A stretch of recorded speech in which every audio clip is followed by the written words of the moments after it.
Boa tarde, gente. Nós estamos aqui na sala do professor Sarkis. Eu, Banes, presidente do Diretório Acadêmico. Eu sou a Lara, sou diretora de Relações Públicas do Diretório Acadêmico. E a gente vai fazer um bate-papo aqui com o professor Sarkis para saber o que ele acha da PEC, na opinião dele, quais serão os reflexos da PEC na sociedade, na educação e na saúde também, principalmente. Passar a palavra para o professor Sarkis. O que o senhor está achando desse momento que o país está vivendo, professor? É um momento de retrocesso, a gente não tem dúvida disso, né? Mas retrocesso do quê? O que houve, o que recuou nesse momento, né? É interessante porque é claro que a gente vai vendo as coisas acontecer e a gente fica muito desafiado tentando entender melhor aquilo ali. E teve um momento, né, eu fazendo um esforço de tentar entender o conjunto dos acontecimentos. E teve um momento, para mim, foi um momento que eu falei assim, agora veio a luz, assim, eu falei, agora entendi. Né? Que foi quando eu comecei a pensar no papel do Meirelles. Eu falei, gente, por que o Meirelles estava no governo Lula como presidente do Banco Central, né? E foi uma surpresa para todo mundo, porque ele é um representante dos banqueiros, né? E de repente o Lula coloca ele numa posição tão importante. E depois ele está, assim que o governo Temer começou, ele foi chamado de novo. Quer dizer, o Meirelles é duas pessoas? Ou será que ele tem... Né, foi falta de caráter dele, estava de um lado, agora mudou para o outro. A Cátia Abreu, por exemplo, sempre foi tida como representante dos latifundiários, ficou do lado da Dilma o tempo todo. Né? Será que o Meirelles teria tido uma mudança? Eu acho que não. Eu acho que ele fez o mesmo papel nos dois governos. Eu acho que ele é a chave para a gente entender isso. Então, quer dizer, no meu modo de ver, o que aconteceu? O Lula tentou ser presidente desde a época, né, do Collor, porque vinha aquele movimento de crescente, né, da proposta do PT. E a gente tentando dar uma força para um governo mais popular no Brasil. Eu já assisti palestra do Lula ali, comício, na verdade, na Praça 7, que você podia chegar e dar a mão para ele. Tinha meia dúzia de pessoas lá. Na época, no início da campanha, da primeira disputa dele lá com o Collor, né? E o Lula se apresentava como uma proposta popular, ele tinha propostas bem radicais de mudança da situação política, de reforma política, reforma fiscal, né? E nunca foi aceito. Então, ele foi construindo uma imagem para ele se tornar mais palatável para a mídia, ou seja, para os interesses dos grandes, dos poderosos do país. E aí até que ele chegou num momento em que o acordo dele com as elites foi mais ou menos o seguinte, olha, eu não vou tocar em vocês. Por isso o Meirelles é colocado lá. Meirelles garantiria que os interesses daqueles que têm muito poder no país não seriam tocados, como de fato aconteceu. Então o que o Lula fez? Eu acho que a estratégia brilhante dele, foi o seguinte... ele saiu das costas dos Estados Unidos, ele saiu da sombra dos americanos. E ele, não foi à toa que ele viajou pelo mundo afora, quer dizer, ele estabeleceu outros contatos, outras relações comerciais. E isso deu um aumento do produto interno bruto absurdo. E aí, o acordo que ele manteve o acordo seria o quê? Então tá, vocês enriquecem mais, mas uma parte do que o país ganhou vai para as classes mais desfavorecidas. Daí essa história dele ter tirado 32 milhões de pessoas da miséria. Quando a Dilma entrou, ela deu azar naquele momento, o preço do petróleo caiu, quer dizer, as commodities caíram. Chegou o momento da crise atingir o Brasil com mais força, a crise econômica mundial. E essa crise, vamos lembrar que ela está nos Estados Unidos desde 2008, que ela estourou lá. Então a Dilma, ela não pôde manter o mesmo pacto com as elites. Então ela começou a acenar com a possibilidade das elites também participarem agora da recessão. Ou seja, por exemplo, se aprovasse a CPMF, coisas desse tipo, o governo teria mais dinheiro em caixa e teria mais espaço para manobrar para continuar os programas sociais. Aí, o que aconteceu? Quando as elites viram que elas iam ser atingidas, que de alguma maneira elas iam ter que colaborar, o que elas fizeram? As panelas bateram pelo Brasil afora, não foi? E qual que era o papo das panelas? Era que era contra a corrupção. Esse foi o mote da bateção de panelas. Fora PT, fora corrupção, chega, estamos fartos, né? E, bom, o grupo que tomou o poder, todos têm delações absurdas na Lava Jato, né? Todos eles não foram tocados. A Dilma, que não tinha nenhuma, nada contra ela, foi colocada de fora, e o Meirelles está lá de novo. Então, quer dizer, o que isso significa para a gente? Né? Significa que esse pacto, ele rompeu, né? Ele foi até onde deu e ele foi rompido. Né? Não existe mais essa possibilidade de pacto com as elites. As elites querem ficar onde elas sempre estiveram, né? Com seus privilégios especiais. Então, agora, a colocação do Temer, essa turma está lá para garantir que os interesses das elites sejam mantidos. E é por isso que você vai entender, por exemplo, por que neste momento, os juízes aumentam tremendamente os salários deles, os ganhos deles, e o próprio governo, os deputados aumentam seus ganhos. Por quê, gente? Por que agora não interessa mais combater a corrupção? Porque a corrupção faz parte do jogo. Entende? Pensa bem. Eu sou o dono de dinheiro, vocês são os deputados. Vocês vão fazer o meu jogo. Certo? O que vocês vão fazer? Vocês vão falar, nós vamos fazer o jogo dele. Mas nós também queremos ganhar o nosso. Entende? Então, quer dizer, do ponto de vista das elites, a corrupção no Brasil é parte do jogo. Ela é parte do jogo. Então, o que os deputados, senadores, o que o pessoal do legislativo ganha em termos de corrupção, do que vai para eles, para os bolsos deles, etc., do ponto de vista de quem tem muito dinheiro e ganha muito mais, isto é, vamos dizer assim, um mal necessário. É preferível, olha só, você ter lá um Temer que tem 10 milhões, né, de delação com o nome dele lá na presidência da República do que uma Dilma que não tem nada.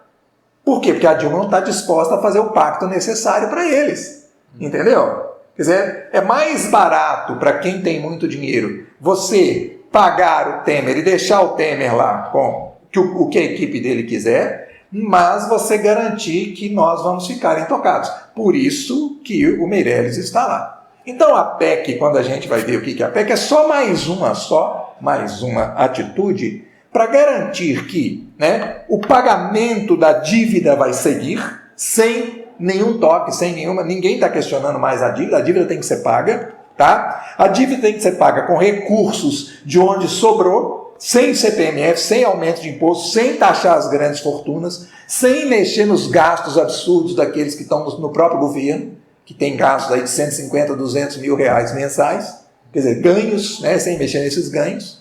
Entende? E aí, quem vai pagar? De onde você vai tirar? Né? Vai tirar de quem não tem força política. Professor Sarkis, eu estava vendo uma questão, é que acho que 40% do PIB vai para Previdência. Você não acha que, ao invés, por exemplo, eles estarem focando nessa corte de gastos ou congelamento de gastos públicos, não seria ideal, ao invés de fazer essa proposta, fazer uma reforma na Previdência, já que 40% do PIB tem relação com gastos com Previdência? Não. Vamos colocar as coisas no lugar. Primeira coisa, tem PIB e tem a arrecadação do governo. Tá? O PIB é uma coisa, a arrecadação do governo é outra coisa. Porque, por exemplo, quando você compra alguma coisa, quando o país compra, por exemplo, teve uma época que o país comprou N aeronaves no exterior, tantos bilhões, aquilo tudo conta no PIB. Tá. Aí, de repente, eu não sei se foi o governo Fernando Henrique ou se já foi o governo Lula, de repente desistiu dessa compra. Então, isso sai do PIB, tá? É o Produto Interno Bruto. Olha para você ver o nome bruto, né? Bom, quando você compara, por exemplo, outro dia eu vi uma declaração maliciosa de uma pessoa comparando quanto que se gasta em educação em relação ao PIB, ok. Mas aí a pessoa falou assim, não, então o governo gasta 1, pouco por cento do que ele arrecada com a educação. Mentira, não é isso não.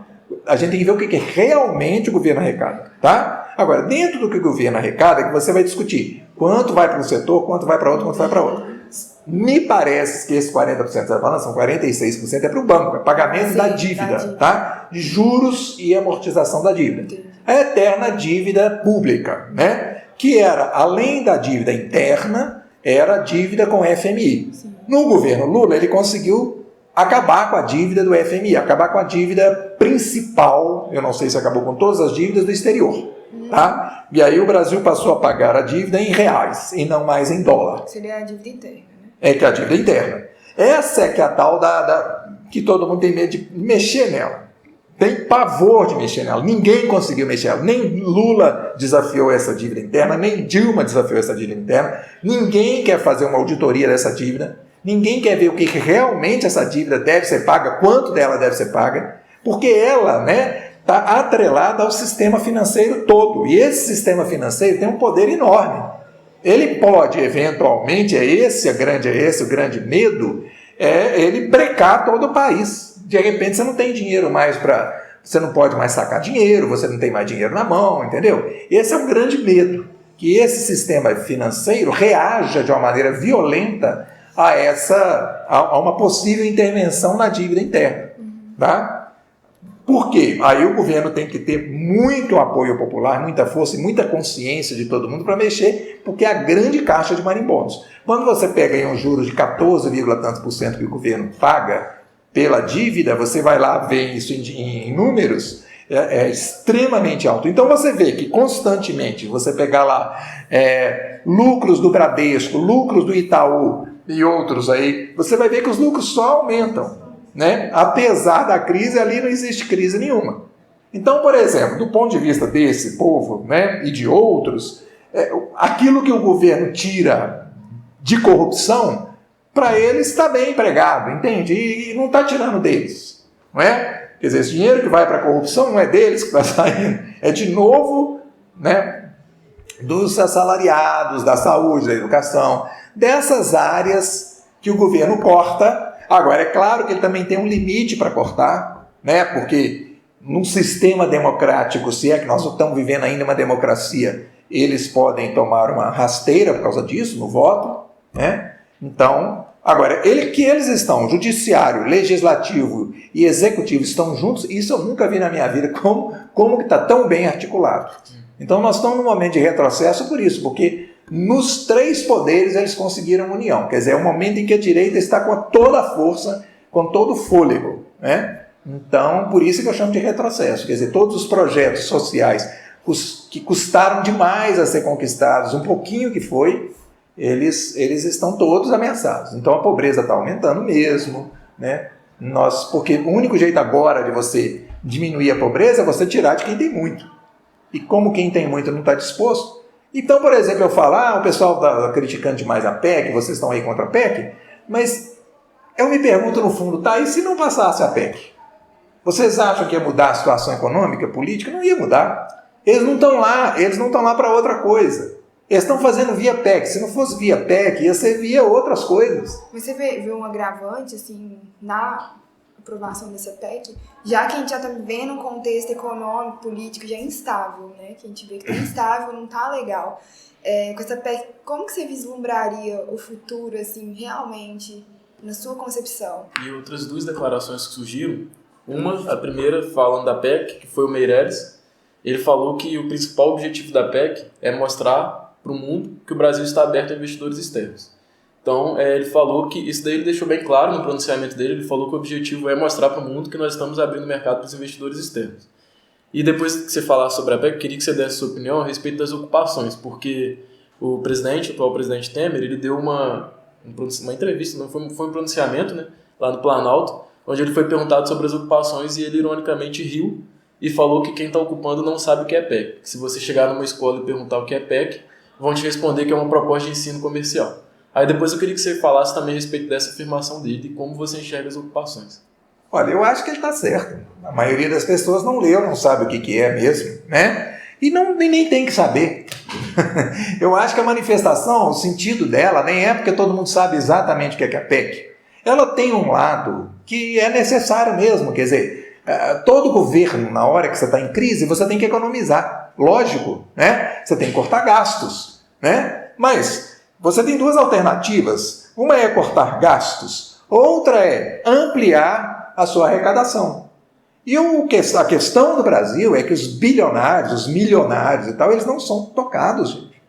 Essa é a grande questão. A questão nossa, não é porque nós não temos que economizar? Nós temos que economizar. É de onde que está se tirando para economizar? Tá? Por exemplo, eu tenho um enteado que está agora na Noruega, fazendo ensino médio, passando um ano lá. Qual que é o discurso dos professores lá? Nós estamos agora sofrendo com a recessão. Mas o que é bom é que todo o país está sofrendo com a recessão. Quer dizer, o professor tem a consciência de que ele está ali pagando, mas o ministro está pagando também. O outro que tem mais do que ele, todo mundo está pagando junto. E aí você fala, não, eu estou disposto também a fazer meu sacrifício, estamos todos juntos nessa. Mas nós não estamos vivendo essa situação, nós estamos vivendo completamente o oposto disso. Nós somos julgados, aqueles que não têm força política, né, foram julgados, o peso foi sobre o ombro deles, e os outros se livraram. Agora, se isso vai tornar o país mais atraente para os investidores, eu tenho grandes dúvidas. Como que vai tornar o país mais atraente para os investidores? Provavelmente o que ele está dizendo com isso é o seguinte, olha, eles vão ver que o Brasil está pagando as suas contas, está pagando aqueles 14% de juros. Se eu tenho dinheiro especulativo, eu vou jogar dinheiro. Provavelmente posso jogar dinheiro lá para ganhar mais dinheiro. Dinheiro gera dinheiro. Então esse capital especulativo, ele pode estar chamando esse capital especulativo. Né? Na época do Fernando Henrique Cardoso, por exemplo, foi um capital que veio em larga escala para o Brasil. E isso manteve uma certa estabilidade no real. Como é que isso se organiza lá no setor político, no setor econômico, eu nem sei, nem tenho muita clareza, mas o governo Fernando Henrique foi baseado nessa entrada de capital. Só que era o tal chamado capital especulativo. Ele está aqui enquanto os juros é alto. A hora que o juros diminui, ele vai embora. Entende? Então, nesse sentido, ele pode estar dizendo, o Meirelles pode estar dizendo uma coisa verdadeira. Ele está chamando investidores em quê? Né? Investidores que vão bancar ou emprestar o dinheiro para o governo, porque ganhar 14% não tá fácil em qualquer lugar. Então, é uma oferta generosa. Então, à medida que eles vão cortando, eles estão garantindo que eles vão pagar esses 14%, ou mais do que isso. Não é? Então, pode ser que ele esteja falando nessa linha. A outra linha, que eu acho que é a linha do pessoal da Federação das Indústrias de São Paulo, que é uma linha muito preocupante, é uma linha de transformar o trabalhador brasileiro nas condições do trabalhador chinês. Então, à medida que você vai tirando direitos dos trabalhadores, 13º, fundo de garantia, 40% para demissão, né? À medida que você vai tirando tudo isso, você vai tornando o trabalho muito mais barato. E aí você atrai investidores na indústria, provavelmente, né? Que é o que aconteceu com a China. Agora, essa é a visão que eles passam, o presidente da Federação das Indústrias do Estado de São Paulo, ele passa claramente quando ele está falando, dos discursos que ele fala. Quer dizer, para o discurso do empresariado brasileiro é esse. O problema do empresariado brasileiro é que o trabalhador brasileiro ganha muito. Tá? E se você comparar com o trabalhador chinês, o trabalhador ganha muito. Se você comparar com o trabalhador europeu, o trabalhador brasileiro ganha quase nada. Né? Então, na verdade, até os anos 70, os anos 80, até os anos 90, a competição da indústria, basicamente, era uma competição de tecnologia. Quanto mais tecnologia você tinha, mais você conseguia conquistar o crescimento da sua empresa. A China colocou um problema nisso aí. A partir do momento em que o trabalhador chinês topou trabalhar como escravo, porque realmente o salário deles, as condições de trabalho deles, talvez eles tivessem inveja dos escravos no Brasil, mas a partir daquele momento, o que aconteceu? É o que o Trump tem falado lá agora. Né? As indústrias americanas desapareceram dos Estados Unidos, elas passaram a produzir na China. Por isso que Detroit está vazio. Detroit já foi uma enorme cidade, um parque industrial fabuloso. As indústrias automobilísticas desapareceram de lá. Por quê? Porque o trabalhador americano é muito bem organizado, porque tem sindicatos fortes, porque ganha bem, porque tem plano de carreira. Né? O chinês não tem nada disso. Então, para que eu vou ficar gastando isso tudo, essa fábula de dinheiro nos americanos, se eu posso ganhar muito mais botando o chinês para trabalhar para mim? Então, a China criou esse desequilíbrio entre capital e trabalho no planeta inteiro. O presidente Temer falou no Roda Viva, né? Porque, assim, o Temer ele está propondo, ele não está escondendo nada que ele está propondo. Ele falou que logo após a PEC ele pretende propor reforma da Previdência e rever direitos trabalhistas. Então, pode ser que realmente entre aí nessa esfera do que você está falando. Sim, tranquilamente. Eles já falaram disso, né? Que eles têm batido muito. Quer dizer, o problema da crise brasileira é todo o trabalhador. É porque ele ganha muito, é porque a Previdência paga ele muito, né? Mas quando você vai ver o judiciário lá, as fábulas que pagam o judiciário, ninguém fala, né? Então é todo em cima do assalariado, o pobre coitado do assalariado. O projeto da Fiesp é esse, é tirar o máximo de direitos do trabalhador para você, de uma certa maneira, dar mais incentivo para o industrial. Eu não sei, eu tenho sérias dúvidas se isso vai resultar numa avalanche de empresas no Brasil, que diminuiria bastante o desemprego, mesmo, cara, quer dizer, a ficar desempregado eu prefiro trabalhar por quase nada, que é outra caso do trabalhador chinês, né? Então eu não sei se isso vai chegar, se eles conseguiriam esse tipo de objetivo, né? Quer dizer, você vai atrair as empresas internacionais como? Né? Seja você pagando juros super generosos, seja você garantindo que esses juros vão ser pagos, e aí não interessa de onde você vai tirar o dinheiro, seja você acabando com os direitos trabalhistas e com a força dos sindicatos. Que, aliás, tem sido um movimento no Brasil desde Fernando Henrique Cardoso, né? Fernando Henrique Cardoso quebrou a espinha dorsal dos sindicatos, das indústrias, dessas coisas todas, porque na medida em que você internacionaliza as coisas, você enfraquece o trabalhador. Por exemplo, olha, o Brasil produzia brinquedos demais da conta, produzia um monte de objetos, de coisas hoje, de eletrônicos e tal, que você não vê mais, né? Até brinquedinho que você vai comprar é tudo chinês. Então, a partir desse momento, o cara que trabalha na indústria ele perde toda a força, porque o industrial fala, você quer ganhar tanto? Então tá, eu vou lá para a China. Né? Então, quer dizer, nós não temos uma política de falar, tá, vai entrar o produto chinês? Espera aí, se ele for produzido no Brasil, ele vai entrar por 5. Se ele for produzido no Brasil, ele vai precisar custar 25. Então, esse 5 vai tomar 20 de imposto para igualar com o de cá. Tá vendo uma outra alternativa? É você taxar tremendamente a entrada do produto estrangeiro, você manter o trabalhador brasileiro com seus privilégios e ele capaz de comprar o produto brasileiro. Você bancar essa coisa. Né? Quer dizer, eu estou falando isso utopicamente, seria só uma alternativa, mas eu estou falando de alternativas. Existem várias alternativas antes dessa alternativa de vamos transformar o nosso trabalhador num quase escravo. E aí, quem sabe, a gente vai conseguir atrair as empresas estrangeiras, né? Também seria uma alternativa, por exemplo, essa proposta de emenda, né? Isso aí seria uma coisa a se pensar também, porque essa proposta de emenda que é justamente isso, que é, como o Boris disse, eles acham que através dela vão conseguir atrair investidores estrangeiros, talvez. Se aquecer o mercado interno seria melhor, não? Eles estão... Na verdade, eles estão julgando como uma hipótese de uma maneira muito perigosa. Porque, por exemplo, na época do Fernando Henrique Cardoso, a aposta era que se vendesse todas as empresas estatais, que o Brasil ia crescer tremendamente. Não foi bem o que a gente viu, não é? Então, o que o Fernando Henrique Cardoso conseguiu, e aí nós temos que dar o crédito a ele, foi estabilizar a moeda. Que, aliás, segundo o Itamar Franco, foi ele. Né? Fernando Henrique Cardoso foi convidado para participar de uma proposta construída pelo Itamar Franco. Acho que o Fernando Henrique Cardoso era ministro da Fazenda, não? Do Itamar Franco. Né? Dali que saiu o Plano Real. Para o Fernando Henrique manter esse Plano Real, durante o governo dele, o que ele fez? Ele foi atraindo o capital especulativo. Sim. Mas ele chegou no final do governo dele e não tinha saída. Ele esgotou essas possibilidades. Tanto esgotou que o governo dele começou a falhar economicamente. E olha para você ver, quando o Lula pegou o governo depois do Fernando Henrique, ele tinha tudo para dar errado. Né? Tem uma coisa que é muito simbólica. Naquele 9/11 lá dos Estados Unidos, a queda das Torres Gêmeas, o Fernando Henrique Cardoso, poucos dias depois, pediu uma audiência para o George W. Bush, que foi recusada. Recusada. O Lula entrou e falou para o George W. Bush, para eu ir aí, eu não quero ser tratado como cidadão de segunda categoria. No final do governo George W. Bush, ele pediu ao Lula uma entrevista. Olha para você ver como é que isso é significativo. Quer dizer, o que o Lula fez, ele fez um movimento do Brasil sair realmente da sombra dos americanos. Ele explorou isso que o Fernando Henrique Cardoso não deu conta de explorar. Tá? Isso é que eu acho que é o grande ganho do Lula, independentemente de você ser PT, de você ser qualquer tipo de partido. Eu acho que isso historicamente, você olha assim, não, isso aí aconteceu. Não é? Agora, eu acho que a grande falha dele, foi realmente ele não quis tocar nos interesses dos abonados nunca.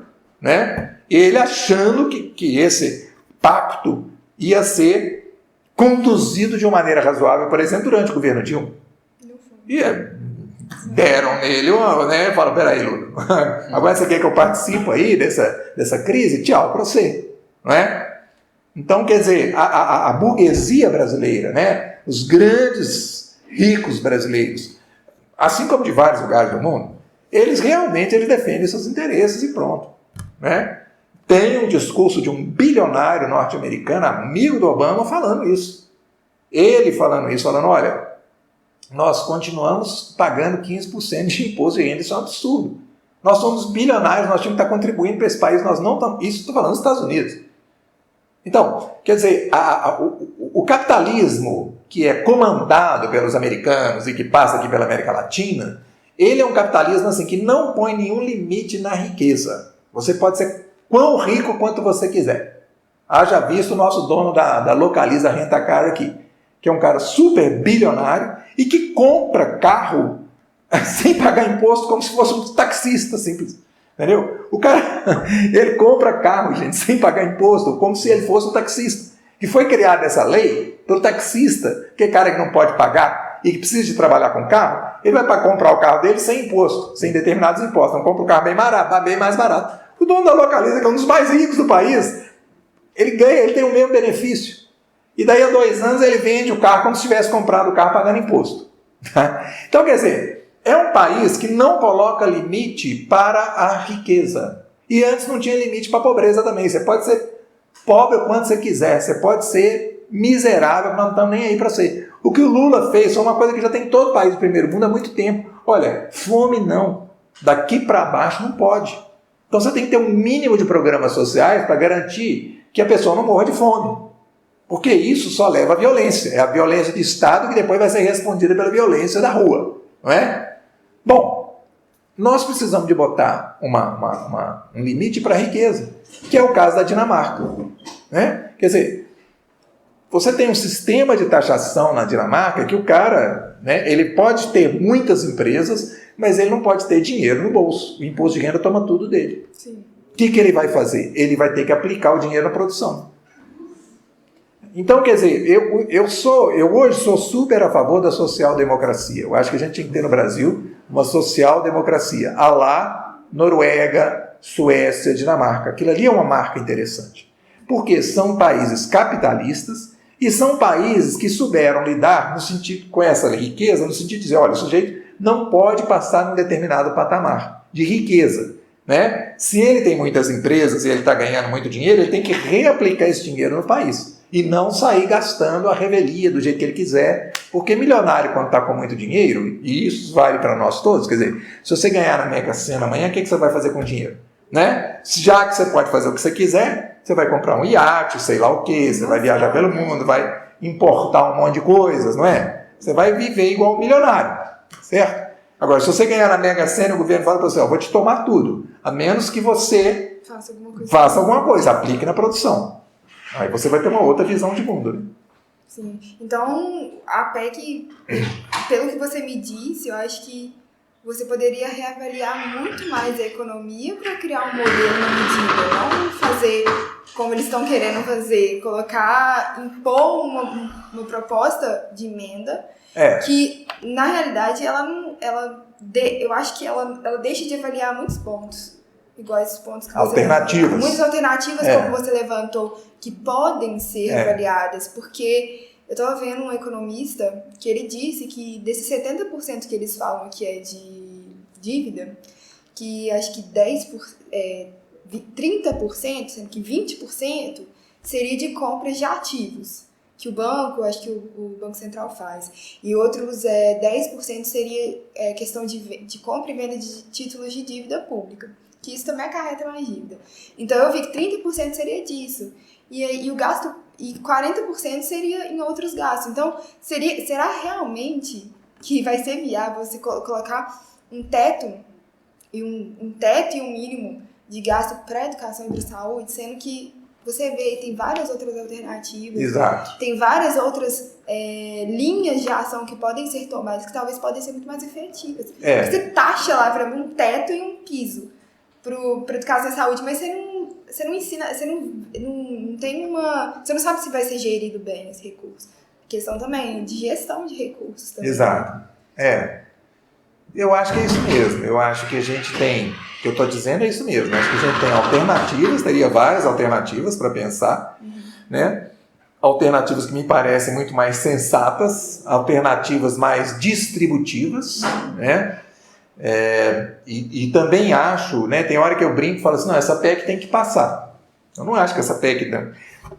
O que eu acho interessante, inclusive que o Bani citou aqui, é ele falar isso. Não, o governo está sendo claro no que ele está fazendo. Está falando explicitamente, com toda a cara de pau, o que eles vão fazer. Só que ele está sempre dourando a coisa, falando mais ou menos o que é. Né? Ele não fala tudo o que é. Né? Ele fala mais ou menos. Quer dizer, ele sempre fala e dá a impressão, passa a impressão pela mídia de que aquilo é positivo. Né? É sempre assim. Tá certo? Mas eu acho que teria muitas alternativas. Nenhuma delas que eu estou falando não é alternativa fácil, porque elas geram muito conflito. Não é à toa que Dilma não enfrentou a dívida interna, não é à toa que Lula não enfrentou a dívida interna, eles nem tocaram no assunto, que é um absurdo, entendeu? E quando você olha, por exemplo, a situação da Grécia, você vê o quanto é difícil enfrentar o sistema financeiro, seja ele nacional ou internacional. Aquele presidente da Grécia lá, ele entrou dizendo que era um absurdo, que a dívida, que ele não ia pagar o FMI, que ele ia sair do euro. Ele ameaçou de todos os jeitos. E eles foram pressionando, até ele ver claramente que ele não tinha saída. Fez acordo com o FMI, né? Talvez o melhor acordo que ele conseguiu. Ele é considerado um traidor do país por gente da esquerda lá. Mas eu me colocando no lugar dele, eu falo assim, sabe lá quanta coisa falaram para ele. E sabe lá quantas ameaças, né? Quer dizer, provavelmente eles falaram para ele, nós vamos te deixar numa situação tal que no final o povo vai achar que você traiu o país exatamente porque saiu do euro. Entende? Quer dizer, você vendo o caso da Grécia, você entende como que a coisa é difícil no caso do Brasil. Se nós tivéssemos um governo que quisesse enfrentar essa situação. Mas nós temos um governo que é o contrário, né? Ele quer facilitar ao máximo o status quo. Então, assim, o problema da PEC não ser aprovada, se ela não fosse aprovada, é que o governo vai lançar a mão de outros recursos, de outros meios, mas vai fazer a coisa acontecer do jeito que eles estão falando que vai acontecer. Eles não estão lá de brincadeira. Eles não tiraram a Dilma à toa. Eles não fizeram uma coisa que... Você tem hoje um presidente... Uma coisa que eu espantei quando eu passei aí para o exterior depois do Lula... É que todo mundo sabia quem era o presidente do Brasil. Você lá, o presidente Lula. O presidente Lula é um dos caras super falados.